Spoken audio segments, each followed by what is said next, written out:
Switzerland, the land of eternal beauty, has some peculiar facts. It is a landlocked country in the middle of Europe with no access to seaport and a land area of only 41,000 square kilometers. But yet, it has a nominal GDP of 749 billion US dollars. The economy of Switzerland is one of the world's most advanced and highly developed free market economies. Switzerland's land size is not even equal to the remotest Indian state of Arunachal Pradesh, which has a land area of 81,000 square kilometers. But its economy is 20% that of India's. India has a land area 7 times and a population 169 times that of Switzerland. India also has a 7,500 kilometers coastline with 13 major and 285 minor ports spread across the country. Also, if one is to compare the per capita income, Switzerland has a per capita income of 67,557 US dollars compared to India's paltry 8,358 US dollars. So what is pulling India down that even a small country like Switzerland is able to beat it? Indian economy's GDP contribution can be divided into 6 regions. They are the northern, western, central, eastern, northeastern and southern regions. As can be seen clearly, the southern region dominates the Indian economy. While Tamil Nadu is a manufacturing hub, with Chennai known as the Detroit of India, Karnataka's capital Bangalore is India's Silicon Valley. Moreover, this region has 2 big ports, one in Chennai and another in Vizag, which helps with the export of manufactured goods. Standing out in India's map is the northeastern region, which has a lowest GDP of 77 billion US dollars. This is just 2% of India's nominal GDP of 3.75 trillion US dollars. But the northeastern states have many things common to Switzerland. Both are mountainous and landlocked. But unlike Switzerland, the northeast region has a bigger population of 45 million compared to 8 million of Switzerland. And also the northeast is not a complete snowy wilderness as Switzerland. Much of northeast is livable. Let's find out all the untapped potential of this region. The northeast of India is composed of 7 states. Each state had its own language, culture and history. First, some history of these states. The entire northeast were tribal kingdoms which were conquered by the British and was part of the British India colony until 1947. At the time of India's independence, in 1947, the northeastern region consisted of Assam and the princely states of Manipur and Tripura. In 1963, the state of Nagaland was carved out of the massive Assam state. Another 8 years, 3 more states, Manipur, Tripura and Meghalaya, was created in 1971. In 1987, 2 more states, Mizoram and the much contested Arunachal Pradesh, was created. In 1975, the controversial state of Sikkim was created. The geography of the northeast is mountainous just like Switzerland. The geography is dominated by the eastern Himalaya, the Patkai, the Brahmaputra and the Barak Valley plains. This region has some of India's subcontinent's last remaining rainforests, which support diverse flora and fauna and several crop species. Reserves of petroleum and natural gas in the region are estimated to constitute a fifth of India's total potential. The northeast region is covered by the mighty Brahmaputra-Barak river system and the tributaries. Geographically, apart from the Brahmaputra, Barak and Impal valleys, and some flatlands in between the hills of Meghalaya and Tripura, the remaining 2/3 of the area is a hilly terrain interspersed with valley and plains. The altitude varies from almost sea level to over 7,000 meters above sea level. The region's high rainfall, averaging around 10,000 millimeters and above, creates problems of floods. The states of Arunachal Pradesh and Sikkim have mountainous climate with cold, snowy winters and mild summers. Winter is from early November until mid-March, while summer is from mid-April to mid-October. In general, the region has 3 seasons: winter, summer and rainy season, in which the rainy season coincides with the summer months, much like the rest of India. The northeastern region of India is a mega earthquake-prone zone caused by active fault plains formed with the convergence of 3 tectonic plates, viz. the Indian plate, Eurasian plate and the Burma plate. Historically, the region has suffered from 2 great earthquakes, the 1897 Assam earthquake and the 1950 Assam-Tibet earthquake, and about 20 large earthquakes since 1897. The 1950 Assam-Tibet earthquake is still the largest earthquake in India. A wide variety of language is spoken, like Assamese, Bengali, Meityalan, Khasi, Garo, Mizo, Nepali, Tripuri, etc. In spite of so many languages, English is taught in all schools and they are able to communicate well among themselves. So how can the Northeast be transformed to a Switzerland? It would have to match the achievement of every sector of the economy of Switzerland. Switzerland is very strong in agriculture. Almost 65% of the Swiss demand is met domestically.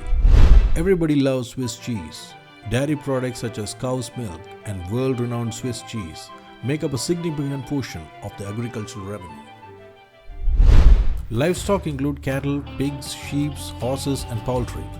The Swiss soils, terrain and climate do not favor agriculture, and hence farms are usually family enterprises, mostly small in size. Switzerland also produces cereals such as wheat and barley, root crops such as sugar beets and potato, and fruits such as apples and grapes. But one nasty thing about the Swiss agricultural sector is protectionism. To encourage domestic production and to be self-reliant, the Swiss government has high tariffs for imported products and also strict rules for importing any agricultural products. Also, to make domestic produce attractive, the Swiss government gives almost 70% subsidy, one of the highest in the world. Farmers can apply for subsidy by obtaining a certificate from environmental management systems, which is given after meeting some conditions. But in spite of all this, the agriculture contributes only 0.69% to the Swiss economy, and just 3% of the population is dependent on agriculture. On the other hand, agriculture contributes 26% of the Northeast economy, and 58% of the population is dependent on agriculture. If Switzerland is known for cheese, then Assam tea is world famous. Assam tea cultivation contributes almost 60% to India's total tea production. But the Northeast India has 3 times more land area than Switzerland. For a land area of 216,000 square kilometers, agricultural yield is very low. While subsidy is not the way to go, the Indian government needs to invest more on agriculture. The farmers in the Northeast were previously doing slash and burn agriculture, which was causing deforestation and loss of fertile soil. Now, because of government efforts, these farmers have turned to irrigation and terrace farming. This has been beneficial to the region. Switzerland is a highly industrialized country with globally competitive companies in various industrial sectors. The food processing companies like Nestle, robot manufacturers such as ABB, Bobust SA and Stadler Rail, chemical companies like Sika AG or aerospace company like Ruag, all are leaders in their respective domains. Switzerland is a world leader in pharmaceuticals with leading companies like Novartis and Roche. The manufacturing industry contributes 25.6% to the Swiss GDP. So how is this small mountainous country able to do so well in the industrial sector? Switzerland has a small but very highly skilled workforce. This is achieved as the citizens receive excellent school and college education subsidized by the state. Another reason is because of Switzerland's location in Europe.